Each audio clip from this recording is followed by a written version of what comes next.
Tu avais un projet de développer une technologie qui permettait de filtrer les sons des enfants. Oui, ça, je pense que ça restera dans mon imagination. Hein, mais en gros, il y a un truc que je trouve aberrant dans l'ère moderne. C'est que un enfant en dessous de 5, 6 ou 7 ans, quand il parle, forcément, il parle à une fréquence plus élevée. Et j'imagine que... Pourquoi forcément ? Il a un pitch plus élevé, quoi. Ah oui, enfin, parce qu'ils ont d'accord. Pas muet. Oui, ils ont pas encore. Oui, d'accord. Et du coup, j'imagine que dans l'évolution, c'était normal et c'était dans le product design de la nature pour que en gros, quand un enfant est menacé, les adultes l'entendent et le protègent, et puis voilà, pour nous aider à nous reproduire et puis à préserver notre progéniture. Mais je veux dire, à l'ère moderne, c'est plus vraiment justifié, parce que s'il y a un parent qui se balade avec un enfant dans la rue, il n'y a pas un lion qui va surgir pour le manger. Ça dépend où tu habites. Peut-être. Peut-être pas à Paris dans le 15e, mais peut-être... Ouais.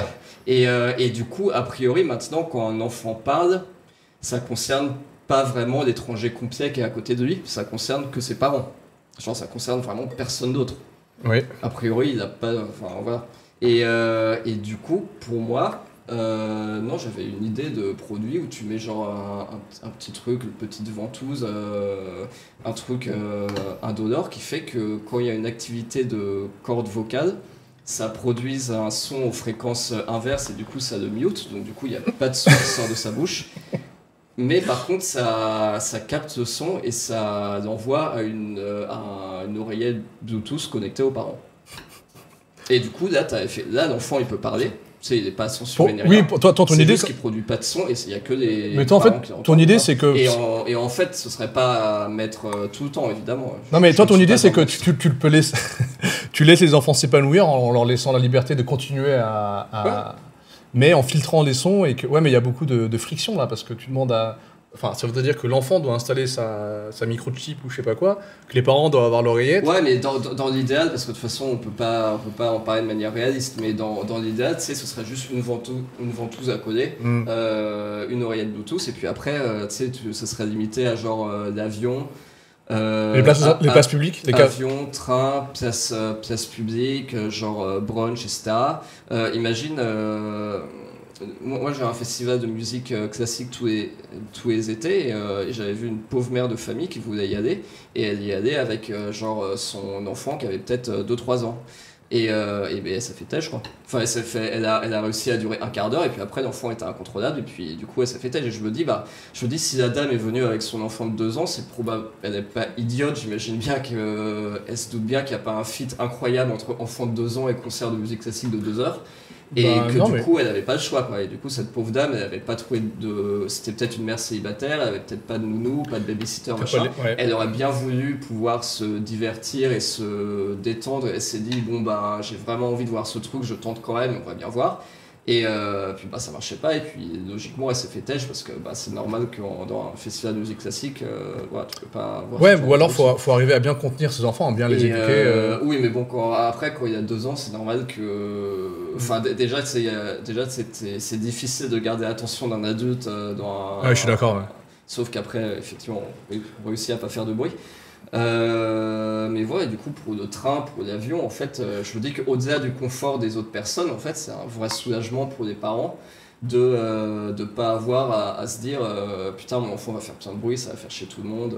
Alors après par contre il y a des parents, il y a le type de parents que je déteste qui s'en battent les couilles, qui se disent oui c'est mon enfant, c'est comme ça, va te faire foutre. Là par contre je les méprise. Mais après comme j'expliquais dans l'autre podcast, s'il y a un enfant qui fait du bruit dans un lieu public et que les parents ils font chut et qu'ils montrent bien qu'ils veulent que l'enfant se taise et puis qu'ils n'y arrivent pas et qu'ils ont l'air vraiment désolés, ça m'énerve moi.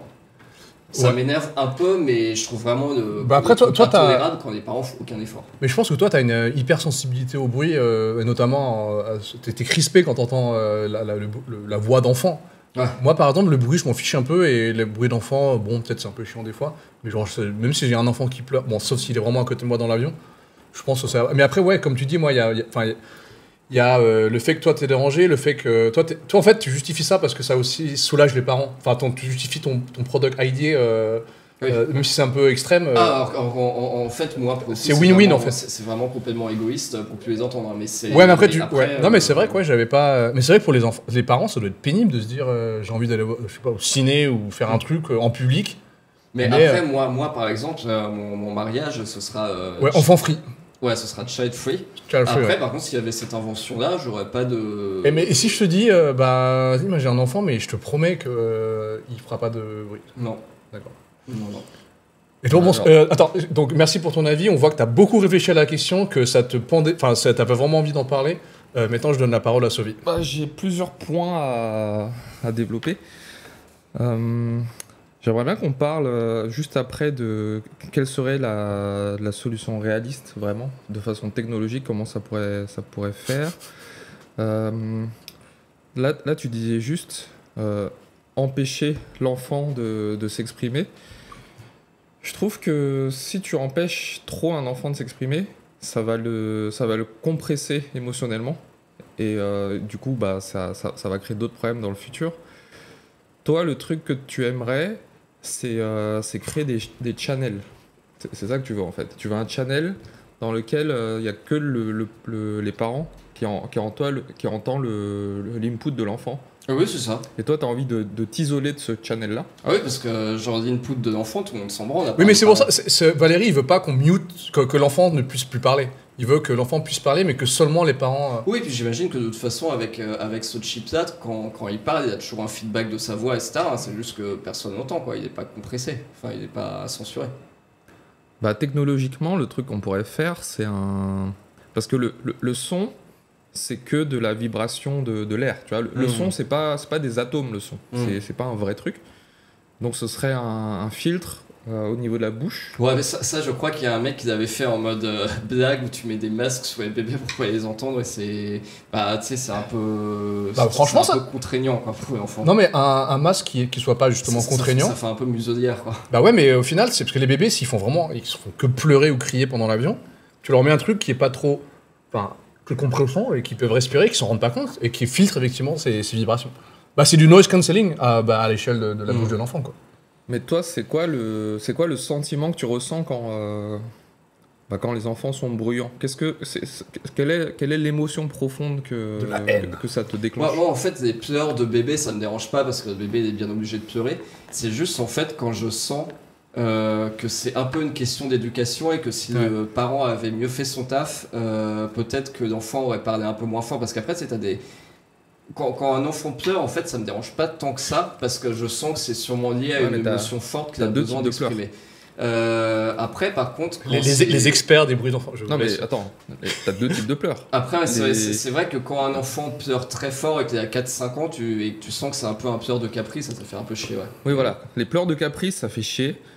Mais t'as des pleurs qui sont, on va dire, plus sincères, qui moi, me dérangent moins aussi, pour le coup. Mais t'as des pleurs, tu sens que c'est fake, tu vois. Genre, oui, mais du coup, c'est pour ça que j'en veux pas aux pleurs de bébé parce que Donc en fait, parce que t'as moins de calcul derrière les pleurs de bébé. C'est genre, tiens, j'ai fait caca, ça serait posé que tu m'essuies, et là, c'est normal. Donc en fait, votre ressenti par rapport au bruit /pleurs /cri d'enfant, il n'est pas le même en fonction de l'âge. Et en fait, vous, ce qui se passe, c'est que quand vous êtes à un endroit où vous entendez un bruit d'enfant, vous regardez, vous évaluez la situation. Oui, j'évalue la situation. Et après, c'est un arbre de décision, puis à la fin, tu décides, je déteste l'enfant ou les parents. Et après, je décide si je suis vénère ou pas. Ah non, c'est un peu différent chez moi parce que moi je pense vraiment avoir une hypersensibilité auditive. Toi, tu supportes pas n'importe quel bruit. Moi, genre même les travaux, je peux péter un câble. Il y a une fois où j'ai fait un trou dans mon mur tellement j'en pouvais plus, quoi. Non, c'était pas un mec de la muscu en haut? Ah non, c'était des travaux, quoi. Ouais, alors là où j'habitais avant, j'étais juste en dessous de la salle de sport. Et donc ils avaient très mal isolé le sol. Et quand quelqu'un faisait tomber une haltère, en fait, j'entendais. On n'est pas censé laisser tomber son haltère, d'ailleurs. Donc déjà, ça m'énervait un peu. Et il y a une fois, en fait, ils avaient fait des travaux, genre, toute la journée, sans notice, tu vois. Du coup, parce que moi, quand on me prévient, je pars de la maison, c'est pas grave, c'est pas de leur faute. Et tu sais, c'est ces états où intellectuellement, tu sais que c'est juste du bruit, tu vois. Mais quand ça devient viscéral, tu peux rentrer dans une émotion qui est donc la colère. Et là, bah, tu commences à faire n'importe quoi. Moi, tu sais, j'ai commencé à prendre un balai, à taper comme ça, ce qui n'a aucun sens, tu vois. Oui, je témoigne, j'ai vu des traces de balai sur le plafond de ce lit. Pas ici, non, hein, pas ici. Et du coup, tu commences à taper, tu commences à... Tu sais, les conflits entre voisins, c'est la même chose. Genre, tu fais du bruit, il y a quelqu'un qui tape, machin, voilà. Mais... Sauf que moi, là où je tapais, c'était pas au niveau de là où il y a les travaux, parce que les travaux, c'était encore au-dessus. Donc ça n'avait aucun sens et j'étais tellement un peu... T'as juste pété un câble, quoi. J'ai pété un câble, j'ai tapé, ça a fait un truc. Mais est-ce que dans ces cas-là, et je réponds un peu à vos deux problématiques, une des solutions, ou tout du moins temporaire, ce serait pas de porter un casque anti-bruit, casque hélico, casque noise cancelling? Si, moi je fais assez souvent. Après, par exemple, t'as des moments où ça fait chier parce qu'à Paris, t'as pas d'aclim, donc en canicule, ton casque noise cancelling, il tient chaud, quoi. Après, il faut faire avec, ça s'appelle apprendre à vivre en communauté. Moi, en fait, c'est vrai que j'ai une vraie réflexion sur le bruit, son utilité et sa pertinence, quoi. Par exemple, c'est un mec qui fait des travaux, entre guillemets, il crée de la valeur pour lui. Mais mec, c'est ce que j'allais dire. En fait, ce qui te saoule, c'est tout ce qui ne crée pas de la valeur, en fait, c'est énervant. Et après, il y a la pertinence du bruit. Par exemple, c'est des enfants qui jouent dans un parc et qui crient, etc. Je veux dire, ça crée pas de valeur, mais ils jouent dans un parc à enfants. Tu sais, ils sont censés être là, et c'est l'endroit où ils peuvent se défouler et voir. Donc en fait, ça me dérange pas du tout. Je vais pas dire que j'apprécie le bruit, mais ça va pas m'énerver. Tu sais, après, je vais pas y rester genre 1 heure non plus, hein, parce que sinon on va. Mais ça va pas m'énerver. Et puis même si t'as des enfants avec des sons, des voix high pitch et tout, bah ils sont là où ils sont censés être, quoi. Tu sais, c'est ça. Mais par contre, toi, si tu vas si tu te poses dans un café pour travailler, là, c'est pas un endroit adéquat pour faire Ah oui, non, s'il y a un mioche qui hurle, ça va. S'il y a un mioche qui hurle, ça te rend. Mais par contre, s'ils sont ensemble dans un parc à enfants à hurler, bah, qu'ils fassent leur vie, quoi. Ouais, non, mais je suis d'accord. C'est normal et ça a été designé pour ça. Donc, mais après, quand je sens en fait que ce bruit n'a pas lieu d'être et que voilà, bah, là c'est bon. Oui, mais en fait, t'es pas si extrême que ça finalement vis-à-vis du bruit. Mais moi, je trouve que c'est aux parents de savoir faire preuve d'un minimum d'intelligence. Et par exemple, c'est pareil parce qu'avec mon de bon sens, avec mon voisin du dessus à Paris, il y avait sa mioche qui piétinait parce qu'elle apprend à marcher, donc ça fait des bruits de piétinement en haut. Et ça me rendait ouf. Et puis après, là, il y a 3 semaines, on a discuté pendant un quart d'heure parce que je suis bien un proprio et tout. Et il nous a dit, bah mec, en fait, on fait déjà tout ce qu'on peut. On a mis un tapis énorme, ultra épais, et elle n'a pas le droit de se déplacer sans des grosses pantoufles. Donc en fait, le bruit que t'entends, c'est il est muté au maximum. Donc il est certes un peu invasif, mais il est muté au max. Et en fait, en fait, maintenant, depuis que j'entends, ça m'énerve un peu, mais légèrement moins que auparavant, où j'avais l'impression que le mec faisait aucun effort, quoi. Ouais, en fait, le fait d'avoir pris le temps d'avoir discuté avec ton voisin, tu sais le que... fait que je sens... Après, est-ce que tu l'as vraiment, t'as vraiment audité? T'es allé chez lui, fait voir ton tapis, ouais, tu peux faire... Enfin, parce que s'il dit j'ai mis un tapis au max, le truc il est comme as, et elle marche en tongs, la fille, excuse-moi, c'est pas non plus... Ouais, bah après malheureusement c'est compliqué de non, sinon ce que tu fais c'est que tu dis la chose du combien, je sais pas, du 27. Bon bah tiens, voilà, tu lui files des gros chaussons bien épais de sa taille et puis voilà, ça réglera une partie du problème. Ouais, je sais pas, j'ai pas trop. Mais je pense qu'il a dit pantoufles, donc je pense que c'est des bonnes. Mais par contre, en fait, le problème c'est juste qu'à Paris, enfin en tout cas dans l'immeuble. C'est juste que l'immeuble c'est une isolation de merde. Et en fait, c'est ça. Et en fait, j'avais un peu la rage parce qu'il y a juste 2 familles dans l'immeuble et leurs gosses font un peu. Et du coup, j'ai l'impression qu'on entend que leurs gosses. Après, lui, il m'a dit, bah écoute, moi, quand mes voisins du dessus, ils rentrent à 5h du mat, bah ils écoutent Jean-Jacques Goldman à fond, je suis réveillé. Hein. Donc en fait, quand j'ai senti que... Oui, il faisait l'effort, lui aussi, il subit. Oui, en fait, quand j'ai senti que lui, il subissait aussi, là, ça m'a un peu apaisé. Ouais. Et après, il m'a dit, bah écoute, chez toi, j'entends tel bruit, et je lui dis, du coup, on lui rend un peu l'appareil. Ouais, bah c'est... Donc ça va, tu sais, c'est pas à sens unique. De toute façon, non, mais il faut apprendre à vivre en collectivité, et puis ça peut pas être parfait, surtout si vos isolations, vos sols sont mal isolés. Tu peux rien y faire. Ouais, c'est ça, mais il y a eu un moment, par exemple, où il y avait des pleurs d'enfants qui m'avaient vraiment... Enfin, pas des pleurs, plutôt des cris de caprice qui m'avaient vraiment énervé. C'est que je voyageais dans le train en première. Et du coup, quand tu voyages en première, logiquement, tu dis, je vais pas trop avoir de famille ou de mioche parce que c'est plus cher de prendre... c'est plus cher, donc ça filtre. Et en plus, t'as quand même des gens qui prennent la première pour travailler, ce qui était mon cas. Et il y avait quand même une fille, 4-5 ans, qui criait en mode caprice, et j'avais mis mon casque noise cancelling avec musique électro à fond, et j'entendais quand même encore derrière.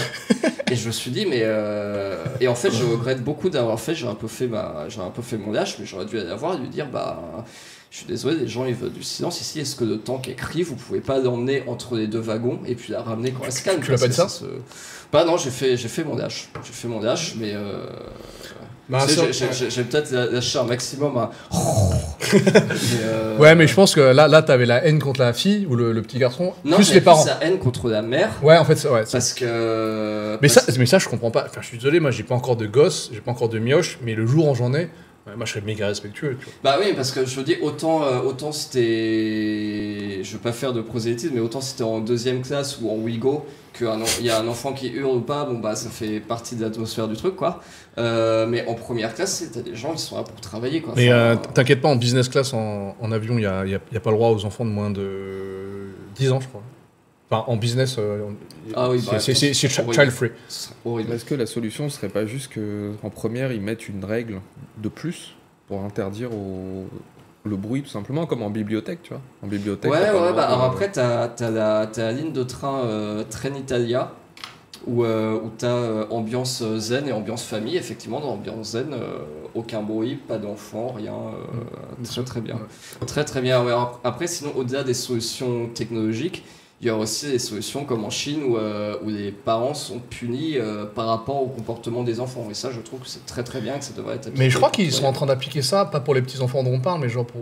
Enfin, j'ai vu passer dans les news qu'en France, ils vont commencer à sévir si les adolescents, tu sais, ils commencent à, je sais pas, à devenir des vieux dealers ou des voyous. Ce sont les parents qui oui, bah après, c'est vrai que c'est... Moi, je suis d'accord avec ça. C'est une question qui s'est posée pendant les émeutes en clair. juillet. Moi, je suis pour une police plus dure, de toute façon. Mais alors, sinon, j'avais une anecdote intéressante sur mes interactions avec un enfant dans un vol Pékin-Bangkok. Ouais, vas-y, tu peux en parler. Vas-y. Mais en gros, j'étais dans un vol Pékin-Bangkok et juste derrière moi, il y avait un enfant, 4-5 ans, chinois, et à côté sa mère. Et l'enfant, c'était vraiment l'enfant roi, la mère disait rien. Et en fait, il n'avait pas compris que quand il jouait avec sa tablette, bah moi, ça secouait mon siège et ça me faisait chier, quoi. Et du coup, à chaque fois, je me retournais vers lui, je faisais des gros yeux, à la mère, mais la mère, tu voyais bien qu'elle était complètement désemparée. Et puis mais c'est des Chinois, t'as tenté de leur parler, de leur dire un truc ou... Non, je pense qu'en faisant des gros yeux, ça m'a bien suffi. Et puis, voilà, Et la mère, elle avait bien compris que j'étais saoulé, mais bon, elle m'avait signifié avec son regard impuissante face à l'enfant. Qu'elle était impuissante et que voilà. Et du coup, c'était sûrement à cause de cette idéologie de l'enfant roi et que voilà. Et je pense que c'est aussi pour ça qu'ils ont mis en place la loi.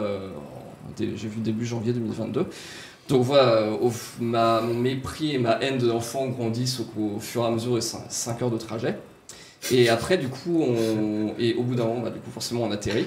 Et on est dans la file debout pour récupérer les bagages, ça on attend de sortir, donc je suis debout et il y a l'enfant qui est juste derrière moi.